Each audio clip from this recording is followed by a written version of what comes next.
بسم الله الرحمن الرحيم. الحمد لله والصلاة والسلام على رسول الله وعلى آله وأصحابه ومن والاه ومن اتبع سنته إلى يوم الدين أجمعين وبعد. پرون مګو تاسې په دې باندې خبره وکوله چې په مولا کې د انقلابیت د راوستلو لپاره د دوو مهمو کارونو ضرورت دی.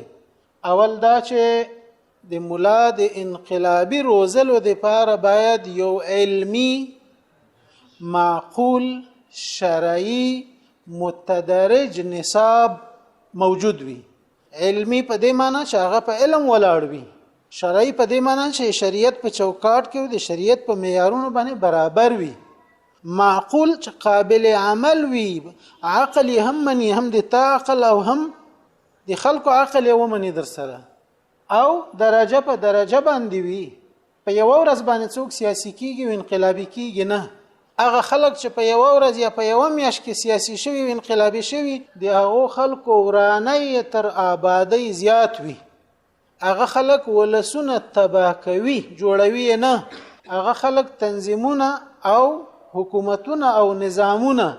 تاواني کوي، ړنګوي، بدناموي، نه دا چې جوړوي. خو هغه خلک چې درجه په درجه را لوی شوي وي، په یو نصاب باندې تربیه شوي وي، او په دوی کې د هغه نصاب مفاهیم او مضامین جذب شوي وي، د دوی خوی ګرځېدلی وي، نور دغه خلک بیا صبر هم کوي او دا کار هم په سمه طریقه باندې انجاموي. نو یو هم د نصاب خبره کړې وه، او دویم هم ویلي و چې باید یو محیط، یو ماحول، یو انقلابی ماحول داسې پیدا شي چې دا مولا ورکې اوسیږي، او یو انقلابی عمل داسې وي چې د هغې په جریان کې دی دخیل شي، تر څو هغه څه چې د له کتاب او له نصاب اخیستي هغه په عمل کې تطبیق کې، په عمل کې وویني، په عمل کې دغه مثالونه او مصداقونه او اجراءات وویني. عمل لپاره به وروسته څه ووایو، او د نصاب لپاره بیا موږ او تاسې ویلو چې په نصاب کې باید دوه ډوله علوم وي. یو هغه علوم چې فکر جوړوي، او یو هغه علوم چې په شرعي نصوص او شرعي احکام او مسائل باندې علم راولي په انسان. هغه چې په شرعي احکام باندې علم راولي، هغه خو شکر د تاسو د اوله درجه نه داده د حدیث شریف تر دورې پورې وایي او علم دي. خو هغه کتابونه او هغه علوم او معلومات چې په انسان کې فکر پیدا کوي، په انسان کې احساس پیدا کوي، په انسان کې تدبیر پیدا کوي، په انسان کې د اقدام وړتیا او صلاحیت پیدا کوي، په انسان کې سیاسی شعور پیدا کوي، هغه علوم لا یا خو موږ په نصابونه کې شته نه، او کشته په کافی ډول باندې نه دي، په غیر فعال شکل باندې دي. د هغو علومو چې په انسان کې فکر پیدا کوي، اول علم یې موږ او تاسې څه شي ښودلی و؟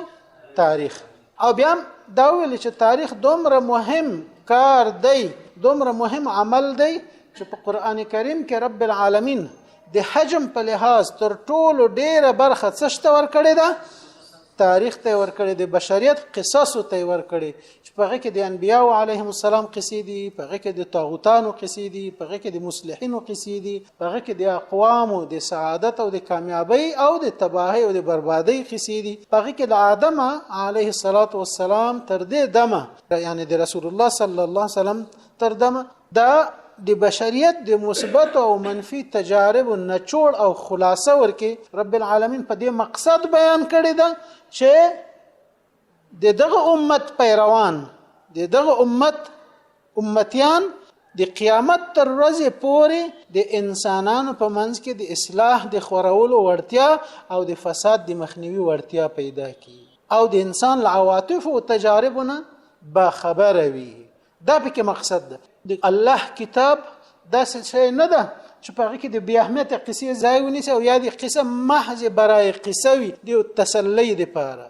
یا د یو ساعت تېرۍ دپاره. دا څه ناولونه نه دي د ساعت تېرۍ دپاره جوړ شوي نه دي، بلکې دا د حقایقو یو حکایت دی، دا د عملی واقعیتونو حکایت دی. نو د تاریخ اهمیت په باره کې موږ او تاسو پرون تفصیلي خبره وکوله، او بیا هم دا ویلې چې قرآن کریم د انبیاء علیهم الصلاۃ والسلام او د غوی د قومونو او د انبیاء ترمنځ د پیښ شوی تعامل تفصيلات مونږ ته قران کې الله تعالی د قصص په شکل کې را بیان کړی دي. د پرونی موضوع په تعقیب دا وایو چې د رسول الله صلی الله علیه وسلم له زمانه نه مخکې یعنی د بعثت د زمانه نه مخکې د زمانه ته یو نوم اخیستل کیږي. د څه شي نوم ورته اخیستل کیږي؟ د جاهلیت. دغه د جاهلیت د زمانه تاریخ لوستل او د جاهلیت د زمانه مشخصات پیژندل او د جاهلیت په زمانه کې چې د انسان او انسانیت کوم وضعیت و دا درکول پتا کې دا وړتیا پیدا کوي، دا استعداد درکې پیدا کوي چې ته د دې زمانه نه د مابعد تاریخ هغه تحول او بدلون احساس کې. په دې معنی باندې چې هغه چا چې د شپې تیارې نه وی لیدلی هغه ته د ورځې د رڼا قدر نه ورزي. هغه چا چې تند نه وی لیدلی هغه ته د اوبو قدر نه ورزي. هغه چا چې تنگسیا نه وی لیدلی هغه ته د راحت او د هوسایي قدر نه ور معلومیږي. هغه چا چې ظلم، بد اخلاقی، وحشت، اکراه، حیوانیت دا نه ویلیدلی هغه ته د سړیتوب او د انسانیت او د عالی اخلاق د دې قدر او اهمیت نه ور معلومیږي. نو د دې لپاره چې دا را معلومه شي مونږ ته چې د رسول الله صلی الله علیه وسلم پر راتګ سره او د قران په نزول سره په انسانیت کې او په نړۍ کې کوم بدلون راغی باید د ما قبل بدلون او ما بعد بدلون حالات دواړه وپیژنو. د بدلون نه ما قبل حالات چې معلوم نکو چې انسانان په څه ډول عقاید باندې اخته وو، په څه گمراهي اخته وو، د څه ډول بوتانو عبادت کاوه، څنګه به ځان خپل معبودان تراشل جوړول او بیا به هغه ته تندي یخودل. د هغه عقلي وضعیت، د هغه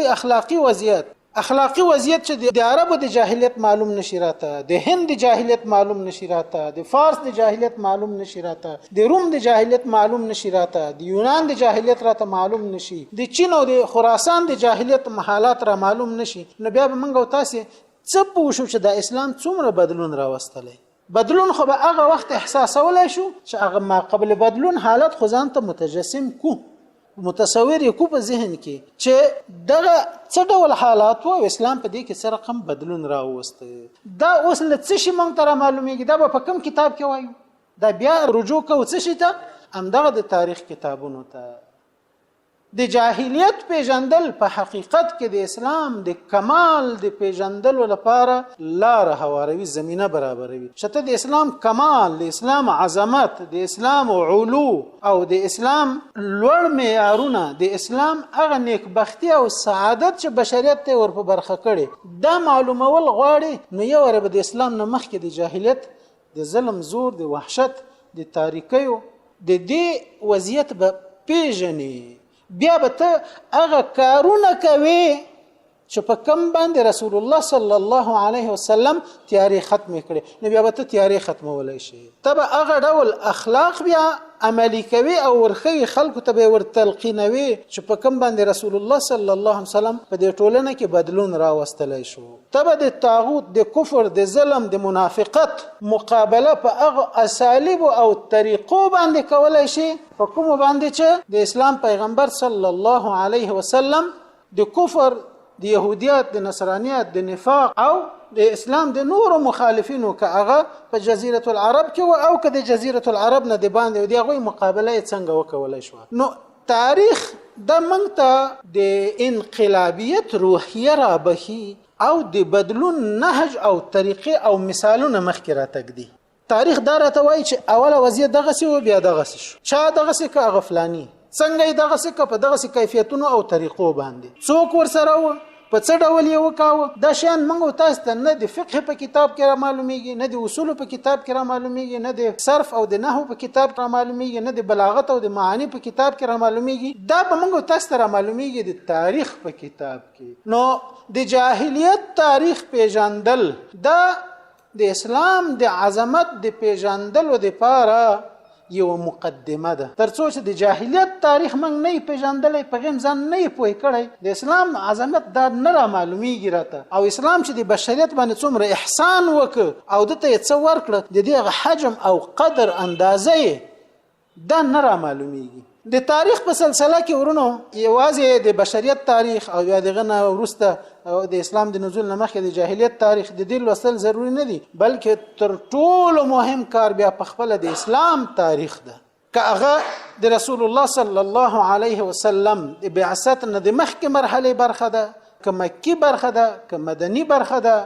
او که هغه د رسول الله صلی الله علیه وسلم د نظام اقامه کول دي، که هغه د امت جوړول دي، که هغه د لښکرو تشکیل ده، که هغه د غزواتو اجرا کول دي، که هغه د جزیره العرب او د شاوخوا سیمو فتح کول دي، او تر هغه وروسته بیا د راشده خلفاو رضی الله عنهم په زمانه کې د فارس او د روم د امپراتورۍ او نړول او عربي جزیره او شاوخوا سیمې د غوی له جاهلانه او مشرکانه تسلط نه خلاصول دي، او بیا دغه نه وروسته د اسلام د دولت پراخېدل تر دې حده چې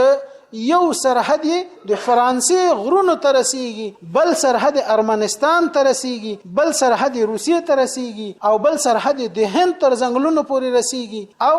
بالاخره اسلام عین د وچه تر اخر سره پورې د جنوب شرق آسیا د هیوادونو د اندونیزیا تر اخري سره پورې رسیږي، چې نور اخواته نه بشر وسیږي او نه وچه ځمکه شته ده. دا دومره لوی نظام، دومره لوی امپراتوري دا قائمه څنګه شوه؟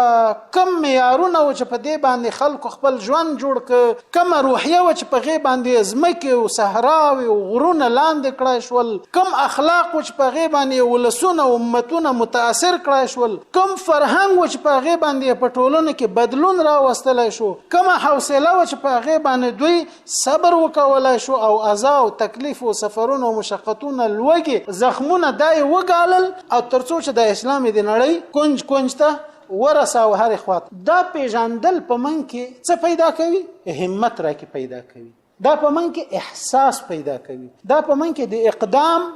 جرأت پیدا کوي، وړتیا را کې پیدا کوي، دا په منګه کې د مختلفو طبقاتو د انسانانو سره د تعامل مناسبه طریقه راښیي راته. ځکه چې په تاریخ کې مثبت او منفي اړخونه دواړه ښودل شوي، هم د کامیابۍ اسباب او عوامل بیان شوي او هم د ناکامۍ اسباب او عوامل بیان شوي دي. په تاسو کې داسې څوک شته چې د اسلامي تاریخ یو کتاب کتلی مکمل، یو کتاب بس، یو، دوه، درې، څلور، او داسې څوک پنځه، داسې څوک چې د اسلامي تاریخ ډیره برخه کتلی کوي، ټول مکمل نه یې کتلی؟ نو داسې وکوئ ورونو چې د نن ورځې نه په شعوري ډول په مرتب شکل باندې د اسلام تاریخ د رسول الله صلی الله علیه وسلم د سیرت نه شروع کړي، بلکې د سیرت نه هم مخکې د جاهلیت د زمانې د پیژندلو نه شروع کړي. او په دې باره کې امام ابو الحسن علي ندوي رحمت الله علیه د ندوة العلماء رئیس او لوی بزرګوار عالم چې تر سلو پورته کتابونه یې لیکلي دي، د هندوستان لوی عالم څو کاله مخکې وفات شو، د هغه یو مشهور نړیوال کتاب ده چې د نړۍ تر 450 ژبو هم زیاتو ژبو ته ترجمه شوی ده. د هغه کتاب نوم دی ماذا خسر العالم بانحطاط المسلمين،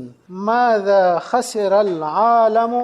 بانحطاط المسلمين، ماذا خسر العالم بانحطاط المسلمین. معنا یې دا ده چې نړۍ د مسلمانانو په پرزیدلو څه له لاسه ورکړل. کله چې مسلمانان په عزت کې او په قوت کې و، دوی نړۍ ته څه ورکول، او چې کله مسلمانان کمزوري شو، دوی خو لا څه کوي چې تاوان یې وکاوه، د نور نړۍ ورسره څونه تاوان وکاوه. په دغه کتاب کې ابو الحسن علي ندوي رحمت الله علیه د کتاب په اوله برخه کې له اسلام نه مخکې د جاهلیت بلکې د مختلفو اقوام او ملتونو د جاهلیت یو انځور، یو تصویر وړاندې کوي. د عربو جاهلیت باندې خبره کوي، د فارس په جاهلیت خبره کوي، د روم په جاهلیت خبره کوي، د یونان په جاهلیت خبره کوي، د چین په جاهلیت باندې خبره کوي، د خراسان او شاوخوا تسیمو د دې جاهلیت باندې خبره کوي. په مجموع کې د ټول انسانیت په جاهلیت باندې خبره کوي، د يهودیت په انحراف باندې خبره کوي، د مسیحیت په انحراف باندې خبره کوي، د بودایت په شرک باندې خبره کوي. ته یو داسې تصور یو تصویر درته مخ ته ږدي چې له اسلام نه مخکې وضعیت دغه ډول. دا کتاب په پښتو کې هم شته ده، په فارسی کې هم شته ده. په پښتو کې یو ډېر نیک سړی دی، الله تعالی دې په عمر کې نورم برکت واچوي که ژوندی وي، فضل مولا لټون په نامه باندې د ننګرهار د کامي یو استاد ډېر شریف انسان، هغه پښتو ته ترجمه کړی ده. نړۍ د مسلمانانو په لویدو څه له لاسه ورکړل که دې ته ورته یو عنوان ورته ټاکلی دی. په پښتو کې هم پیدا کېږي دا کتاب، په فارسی کې هم شته ده، په اردو کې هم شته ده، په عربی کې خو ابتداء لیکل شوی ده، په انګریزي کې هم شته ده، په ډیرو ژبو کې شته ده. نو د دې لپاره چې د تاریخ دغه مهمه برخه یو مهم منل شوی کتاب نه وایي، په اوس وخت کې تر ټولو ښه کتاب چې په خلاصه ډول یې د ارث راجمع کړي او پیلي دي یو له بل سره، نو هغه دغه د ماذا خسر العالم بانحطاط المسلمین کتاب دی، ابو الحسن علي ندوي رحمت الله علیه. نو دغه نه وروسته به سیرت النبوي وایي، سیرت النبوي نه به وروسته همداسې عهد خلافت راشده یا عهد خلفای راشدین، او تر هغه وروسته بیا عهد اموي، عهد عباسي، بیا عهد الدول، په دې ترتیب باندې به راځي. نو د اسلامي تاریخ اوله مرحله د اسلام د پراخېدلو، د اسلام د غوړېدلو، د اسلام بشریت ته د رسېدلو د مرحله خبره ده. په دې کې موږ تاسو ته دا معلومي چې د اسلام خپور څنګه شو او ولسونه کې کومه تبدیلی راوستله. ورسته بیا یو مرحله داسې راځي چې مسلمانان کمزوري کیږي، مسلمانان د خپل معیارونو نه لږ غوندې غافل کیږي، مسلمانان د خپل دین سره د دوی تعامل یو ډول کمزوري کیږي. نو بیا مسلمانان خپل ځمکې له لاسه ورکوي، پادشاهي ړنګېږي، دښمن ورباندې غالب کیږي. بالاخره یو مرحله داسې راځي چې صلیبي جنګونه شروع کیږي، صلیبیان له اروپا نه راځي، د سمندر له لارې راځي، د وچې له لارې راځي، د عربي نړۍ د نیولو کوشش کوي، حتی د مکې مکرمې د مدینې منورې د نیولو کوشش کوي. په تاریخ کې به تاسو وګورئ د نورالدین زنګي رحمت الله علیه په زمانه کې حتی چې صلیبیان راځي او د رسول الله صلی الله علیه وسلم د مبارک جسد د غلا کولو کوشش کوي، له لرې ځایه تونل ورته راوباسي چې د رسول الله صلی الله علیه وسلم جسد مبارک د ځمکې لاندې همداسې غلا کړي او ویوسي او د ټول اسلام او د ټول مسلمانانو توهین وکوي. بیا رسول الله صلی الله علیه وسلم هغه ته په خوب کې ورځي او هغه بیا راځي او دلته بیا هغه دوه کسان معلومي چې هغه کومې څیرې د په خوب کې لیدلې، ځکه رسول الله صلی الله علیه وسلم ورته فرمایي په خوب کې چې ما د دغه دوه کسانو له شر نه خلاص کړ. په یو شپه کې درې ځله خوب ویني او په درې واړه ځله هم دغه یو خبره ورته کیږي. نو صلیبي جګړې دا 2.5 کاله صلیبي جګړې مسلسل په اسلامي نړۍ باندې شوې، فلسطین د مسلمانانو لاس لاړ. په یو اعتبار باندې په تاریخي شکل باندې کې صلیبي جګړې د هغه زماني خبره وګڼل شي نو 2.5 کاله دربر نسی، او په بل اعتبار باندې دا تر نن پورې روان دي، ځکه چې د افغانستان د اوسنۍ جګړه چې موږ او تاسو ورکی ورید کیږو، موږ او تاسو ورکی وژل کیږو، موږ او تاسو ورکی په جهاد اخته دي، موږ او تاسو کورونه پکې ورانیږي، خارونه پکې ورانیږي، خلک هم پکې وژل کیږي، تبعید کیږي، زندانونه هم لزوانانو نه ډک دي پکې. دا جګړه هم په څه نامه باندې شروع شوې ده؟ د صلیبي جګړې په نامه باندې. د امریکا رئیس جمهور جورج بوش دغه جګړه په خپل د صلیبي جګړې په نامه باندې نومولې، یعنی دا د صلیب جګړه د اسلام او د مسلمانانو په خلاف باندې. نو د صلیبي جګړو نه وروسته بیا د تاریخ یو بل پاړکی راځي چې هغه ډیر مهم او ډیر خطرناک دی او تاثیرات په اسلامي نړۍ باندې دومره ژور پاتې دي چې هغه تر اوسه پورې لا نه دي لري شوي او پیړۍ به نورې وغواړي چې دغه تاثیرات لري شي. هغه د استعماري مرحله تاریخ دی چې څنګه اروپایان وکولای شول اسلامي نړۍ استعمار کی، څنګه اروپایان وکولای شو آسیا ونیسي، افریقا ونیسي، عربي نړۍ ونیسي، څنګه دلته د خپل خوخه نظامونه جوړ کی، خپل قوانین دلته عملی کی، دلته خپل نصابونه په خلکو باندې تدریس کی، دلته د مسلمانانو له پوځیانو نه ځان ته پوځیان جوړ کی او بیا دا بوزي دا بیا په اروپا کې الته وجنګي د خپل مخالفینو په خلاف باندې، د مسلمانانو ځامن بیرته د مسلمانانو په خلاف باندې وجنګي، دلته د مسلمانانو تمدن بدل کی، د مسلمانانو فرهنګ بدل کی، د مسلمانانو رسم او رواج او لباس او د ژوند معیارونه بدل کی، او بیا دغه استعماري دولتونه کوم دي او کوم اسلامي دولت استعمار کړي او په کوم نهج او طریقه باندې بیا غو تسخير کو لاندې او کوم منفي تاثیرات ورکه پرې خودل. نن بیا دغه دولتونه په څه وضعیت کې دي هغه چې د استعمار لاندې وو، استعماریانو یا استعمارچانو څنګه خپل شاګردان ورکه حاکم کړل چې دغه شاګردان تر نن پورې مسلمانان کړي او خپل عملی وفاداری د چا سره ثابتوي؟ د اروپایانو سره او د غربیانو سره، د خپل مستعمرینو آقایانو سره خپل وفاداری ثابتوي. نو ورونو بل مضمون چې هغه په موږ او تاسو کې فکر پیدا کوي، په موږ او تاسو کې هغه ادراک پیدا کوي، په موږ او تاسو کې سیاسي شعور پیدا کوي، په موږ او تاسو کې تدبیر پیدا کوي او د اقدام وړتیا استعداد راکې پیدا کوي. هغه د اسلامي نړۍ اوسنۍ وضعیت پیژندل دي چې اوس مسلمانان په څه حال کې دي، چیرې حاکم دي چیرې محکوم دي، ولې محکوم دي ولې حاکم دي، ولې حاکمیت ته رسیدای نشي، مشکلات داخلي شي دي بیرونی شي، سیاسي وضعیت څنګه ده، اجتماعي وضعیت څنګه ده، عسکري او امنیتي وضعیت څنګه ده، دینی او اخلاقی وضعیت څنګه ده. په دغه وضعیت باندې ځان پوکول او بیا د دې وضعیت سره مناسب تعامل کول، هغه تعامل چې اسلام موږ ته توصیه کوي، دین د موږ تاسو دین او عقیده موږ ته توصیه کوي، د مضمون ته موږ تاسو په عربی کې ورته حاضر العالم الاسلامي او پښتو کې د اسلامي نړۍ وسنۍ وضعیت ورته وایو. او په دې باندې به ان شاء الله په راتلونکي درس کې خبرو وکړو. ورسته بیا په نورو درسونو کې په دې خبرو کو چې د معاصر ادیان او مذاهب پیژندل، هغه چې موږ سره په جګړه اخته دي یا موږ سره په جګړه اخته یو، دغه پیژندل او دغه سره مناسب تعامل کول، دا هم د هغه مضامینو د جملې نه دي چې په انسان کې فکر پیدا کوي. سبحانك اللهم وبحمدك اشهد ان لا اله الا انت استغفرك واتوب اليك.